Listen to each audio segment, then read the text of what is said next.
16h-18h sur Europe 1, historiquement vôtre.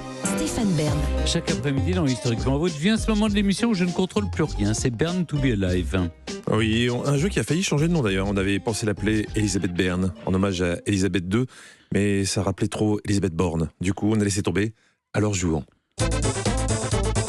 Oui, j'en profite, Jean-Luc, pour dire que c'est le dernier jour pour profiter de notre grand jeu européen Croisière Hurtigruten. Vivez une expérience unique de 7 jours et 6 nuits pour 2 personnes à bord de l'Express côtier le long des côtes norvégiennes de Bergen à Kirkenes. Au programme fjord majestueux et hameaux cachés. Hurtigruten, l'Express côtier de Norvège, naviguera dans les lieux les plus secrets des côtes norvégiennes. Pour cela, je vous propose de répondre, chères auditrices, chers auditeurs d'Europe 1, vous qui nous êtes fidèles, à une simple question. Bon, c'est pas très compliqué. Qui est le Norvégien de ces 2 personnages? Le peintre Munch, qui a peint le Cri, ou Mondrian, qui a peint plein de carrés de toutes les couleurs? Alors, si vous avez la réponse, réponse 1, Munch, ou Munch, comme vous voulez, ou réponse 2, Mondrian. Envoyez le mot croisière en majuscule au 7 39 21, 75 centimes. Pourquoi c'est 75 centimes plus le coût du SMS? D'accord.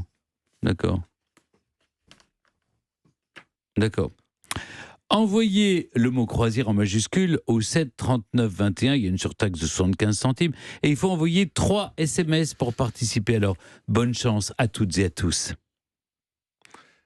Voilà qui est bien dit. Et je vous propose de maintenant passer à notre quiz. Une question pour vous, Stéphane. D'après la culture et les mythes de leur peuple, les aborigènes sont nés du déluge qui détruisit le monde d'avant. Bon, c'est pas super précis comme datation. Heureusement, nous autres occidentaux savons qu'ils sont arrivés par l'Asie il y a 70 000 ans et qui se sont isolés en Australie depuis 50 000 ans. D'accord ? On savait ça déjà. Enfin, je bluffe beaucoup. Hein. Je lis juste ma fiche. Ok. Mais comme je suis avec des gens... Quelle est la question? Comme je suis avec des gens intelligents, je me suis dit, je vais faire semblant de connaître. On ne se souvenait plus. Oui, on est d'accord. Bon, on a appris. Voilà. Bon, de toute façon, c'est pas la question. Non, alors c'est quoi la question? Là, je vais vous parler du Woomera. Ah, bah justement, ça doit être l'histoire du boomerang. Non Alors, le Woomera est un boomerang idéal pour chasser le kangourou, mais c'est aussi le nom d'un désert sacré pour les aborigènes, grand comme l'Angleterre. D'ailleurs, il est interdit de chasser l'animal dans cet endroit. Vrai ou faux? Le Woomera. Le Woomera, un désert sacré. Le Woomera, c'est un désert sacré d'Australie. Voilà. Je suis jamais allé en Australie. Mais comme on commence à connaître quand même la forme d'esprit de l'auteur de ce quiz, le Woomera, ça doit être tout autre chose. Oui, ça doit être le string que se mettent les aborigènes, ou ça doit être vous pensez qu'ils mettent des strings?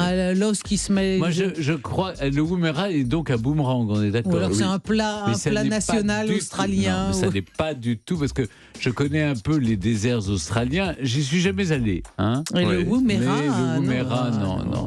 Le Wonderbra est un désert. Non, c'est une montagne. Non, c'est une oasis fertile. Alors, la question, c'est pas de savoir si c'est vraiment un désert sacré, le Woomera, parce que ça, c'est une information. Ah oui, d'accord, ça c'est vrai. C'est juste de savoir. C'est qu'on a le droit d'y chasser au boomerang. C'est aussi grand que l'Angleterre. C'est grand comme l'Angleterre, oui. Mais c'est sacré, et donc il y est interdit de chasser l'animal. Mais non, j'y crois pas du tout. Non, Stéphane a certainement des amis qui sont allés chasser le kangourou au Woomera avec un boomerang. Enfin, c'est la base. Non, j'y crois pas. Vous n'y croyez pas? Non. Mais bon, on va vérifier ça. Vous avez gagné. Vous avez gagné, c'est faux. Et surtout, le désert sacré des aborigènes de Woomera est devenu depuis 1947 l'endroit où le gouvernement australien a implanté son centre d'essai de tir de missiles. Ah oui, en 1950, c'était le 2e plus gros site après Cap Canaveral. Oui, donc c'est pas le moment d'aller chasser quoi que ce soit. C'est-à-dire que vous pouvez chasser au missile. Mais pas au boomerang. Voilà, vous ne savez pas dans quel état vous retrouvez un petit peu vos kangourous, mais là, je vous le conseille pas. Une question pour vous maintenant, Clémentine. Ça va être trop facile pour vous parce que je sais que c'est votre domaine. Partons pour Détroit avec Eminem. Oui, c'est vrai, c'est mon domaine. Voilà, exactement. En 1995, le rappeur raconte sa vie d'adolescent qui se déroule entre banlieue blanche et quartier noir. Aujourd'hui, dans un square, il y a un bus abandonné qui sert de monument pour ne pas oublier. C'était le dernier bus officiellement interdit aux Noirs dans la ville. Vrai ou faux? Je sais que l'autobus de Rosa Parks a été conservé. Il est conservé dans un musée. Est-ce qu'on a pu conserver aussi à Détroit vous dites le dernier bus dans lequel il était interdit aux Noirs de voyager. Devant. Exactement. Et il serait conservé à Détroit. Dernier bus officiellement interdit, personne de couleur. Non. Non. Non. Et puis ça serait pas. Alors, enfin, c'est complètement. C'est un devoir de mémoire. Intuitif. Non. Je pense que ça doit être autre chose comme bus, parce que les lignes de bus ségrégationnistes, c'est plutôt dans le sud des États-Unis. C'est pas à Détroit. C'est pas là que cette mémoire s'inscrit de façon la plus profonde. Donc, on est conservé le bus de Rosa Parks, oui, mais je vois pas pourquoi à Détroit et en 95 surtout. Non, c'est pas 95. C'est Eminem qui raconte ça. Mais qu'il y avait ce vieux bus qui était... Puisque vous savez, non, on a fait un peu la ville de Détroit dans l'émission. Oui, je sais, mais je n'y crois pas. Non, je crois qu'elle a des doutes. Hein. On est d'accord. Alors vous dites? Je dis non. Vous dites non. Vous avez gagné. Bravo Clémentine. C'est faux. Il ne reste pas un bus témoin de la ségrégation, mais un mur. C'était le mur de Détroit érigé en 1941, 1,81 m de haut, 30 cm d'épaisseur, s'étalant sur 800 mètres. Il avait été construit pour séparer les propriétaires blancs et noirs. Aujourd'hui, il est recouvert de tags et conservé pour le souvenir. C'est encore pire que ce que je pensais, en fait. Incroyable, cette histoire de mur. Vous la connaissiez, Stéphane? Il y a eu un mur comme ça, un mur de 800 mètres, une sorte de mur de la honte pour protéger les propriétaires blancs. Après, il faisait 1,80 m, hein, c'est pas un mur qui protège énormément. Ah oui, en effet, oui. Une question pour vous, Stéphane. Arrivons à pied par la Chine, Stéphane. Pas pour faire une contrepétrie, mais pour soigner son bilan carbone. Dans la province de Hebei, il y a beaucoup de charbon. Les industries les plus polluantes y sont implantées, et elles s'y sont implantées dès les premières années du maoïsme. On va dire vers 1950. Aujourd'hui, quand on arrive en avion, on peut voir 130 000 blocs de charbon qui forment le mot « bienvenue » depuis son hublot. Vrai ou faux?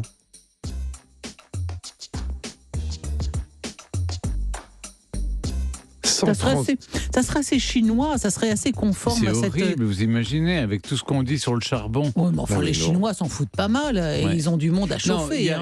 Oui, ça peut être vrai, L'ouvrage monumental est comme ça correspond à ça, la mentalité chinoise, quelque chose qui est vraiment d'absolument bluffant. Et moi, je trouve que c'est pas, à moins que ce soit au contraire, ça soit pas bienvenu, mais au contraire, foutez-nous la paix, ou vive le président Mao, ou merde à celui qui l'ira. Et oui. Il y a une chose qui m'a frappé quand je suis arrivé à Pékin, c'est ce nuage cette brume de pollution au-dessus de la ville. Puis on comprend rien, c'est du... Mais ça date de quelle époque? Ça date des années 50, non? Oui, vers 1950. Non. Ça s'est implanté vers 1950. Oui. Mais là, c'est aujourd'hui quand on arrive en avion. Non. Moi, j'aurais dit oui. Vous n'y croyez pas? Je n'y crois pas. Il n'y croit pas et visiblement, il n'a plus confiance en vous depuis quelques émissions. Donc, il s'entête. Surtout des émissions de gaz. Il s'émancipe. Ouais, c'est ça. Il grandit trop vite. Allez, la réponse. Vous avez... encore gagné. Je crois que je fais de mieux en mieux de ne pas écouter Clémentine. On est bien d'accord. Je sais pas, je suis dans une mauvaise passe là. Mon intuition me joue des tours. Vous allez peut-être me donner la réponse, mais je trouvais ça exagéré. C'est assez fou ce qui se passe parce que depuis l'avion, on voit pas ça, on voit pas des morceaux de charbon qui forment un bienvenu. Par contre, on peut voir un QR code formé avec 130 000 buissons. On prend en photo le QR code depuis son hublot et hop, on arrive sur le site internet de l'office de tourisme de la ville. Mais alors, écoutez, ça c'est fort intéressant, mais c'est quand même bien, ça relève du même processus. C'est cet amour du monumentalisme et de l'œuvre qui esbrouffe depuis les cieux, comme la muraille de Chine. Donc c'est bon, voilà. Sur le charbon, je me suis planté, mais j'étais pas très loin quand même. Techniquement, parce que voyez-vous, on range nos portables quand on est dans l'avion, parce que l'hôtesse de l'air nous dit que on n'a pas le droit de les utiliser. De moins en moins. On peut avoir maintenant, on peut avoir de l'internet dans les avions. Il faut le payer, mais vous pouvez. Vous payez, oui, internet payant. Et puis c'est au moment de l'atterrissage, donc peut-être qu'ils sont un petit peu considérés. Et là, vous tombez sur le site internet. Est-ce qu'il est en français, en anglais? Vous parlez couramment le chinois. mandarin. Ah oui, bien sûr. Ouais. Une question pour Clémentine. Va-t-elle égaliser ou va-t-elle repartir encore Bredouille. Bredouille, j'allais dire la queue basse, mais ce Oui, n'était pas la bonne image. Je l'ai lu dans vos yeux. Le 13 février 1985, un député européen met les pieds dans le plat et pose une question au Conseil des communautés européennes. Sa question, c'était: le Maroc a-t-il demandé oui ou non à adhérer à la communauté économique européenne? Alors, la réponse du Conseil des communautés européennes a été oui ou non. Oui, le Maroc a demandé, me semble-t-il, à adhérer. Et c'est vrai qu'à la fois, c'est compliqué parce que la Turquie a bien demandé, alors que seule la partie européenne d'Istanbul est en effet sur le continent européen. Il me semble que le Maroc avait demandé. Et finalement, on s'est orienté plutôt vers une sorte de marché commun des pays du Maghreb ou une alliance avec la France méditerranéenne. Non, alors attendez, je vois que Jean-Luc a très envie de faire la dernière question. Non, pas du tout. Vraiment, je suis très neutre. Eh bien, le Maroc avait demandé à adhérer, mais à une autre alliance que l'alliance européenne. Il me semble que c'était quelque chose de spécifiquement méditerranéen. Donc, en fait, je réponds non. Oh là là, ça c'est vraiment un retournement de situation. Un tête à queue. Tête à queue dans sa réflexion. Je ne sais pas si on lui a soufflé quelque chose. Non. Eh ben, on vérifie si ce tête à queue le porte-bonheur. Non, c'est Jean-Luc qui me fait des grimaces. Non, c'est juste des tics.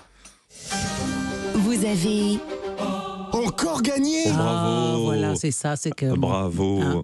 Non mais j'avoue, j'ai fait des grimaces parce que sinon elle m'en aurait voulu et j'aurais pris encore des mails pendant toute la soirée. Je vous explique. En fait, la demande avait bien été formulée mais envoyée au Conseil européen. Donc le Conseil des communautés européennes a dit non, on n'a rien reçu. Oh, écoutez, alors là, vraiment, là, sont des finasseries tout à fait indignes de ce quiz. Excusez-moi, mais moi, je me souvenais que le Maroc en avait fait la demande. Et oui, mais ça, c'est vrai. Écoutez, oui. De toute façon, 3 ans après la demande de Hassan II, réponse négative, car le traité de l'Union européenne prévoit qu'un État candidat doit être géographiquement européen. Oui. Une question donc pour vous départager. 14 décembre 1911. Roald Amundsen et ses hommes atteignent le pôle Sud. C'est une première. Le pôle Sud, c'est 14 millions de kilomètres carrés de terre et 26,5 millions de kilomètres cubes de glace. Enfin, je vous dis ça, c'est à la louche. Selon le British Antarctic Survey, si toute la glace fondait d'un coup, ça ferait monter de combien le niveau de la mer? En mètres. 6 mètres. Si toute la glace fondait d'un seul coup. Non. 50 mètres. Pourquoi d'un seul coup? Vous avez parce revu que votre j'ai regardé devant chez moi. Je me suis dit... oui, parce que... Vous avez un petit iceberg devant chez vous? Non, mais j'avais autrefois un petit quelque chose un devant petit bassin avec des canards. Et j'essayais d'imaginer jusqu'où ça monterait, mais... Moi, je veux dire 15. 50 mètres. 15 et 50 mètres. Et le vainqueur de ce quiz, c'est évidemment Stéphane Bern, puisque c'est le patron.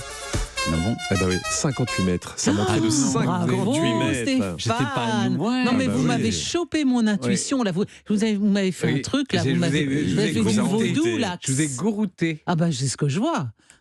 C'était moi là-bas qui était bonne sur les trucs chiffrés. On sait aujourd'hui que l'accélération de la fonte des glaces date de 1990. On craint maintenant le point de bascule, à savoir le moment où la fonte serait irréversible, et ce, indépendamment de l'évolution future du climat. 58 mètres. Voilà, bonne fin d'après-midi. Au premier étage de la Tour Eiffel. Et puis bonne fin du monde à tous.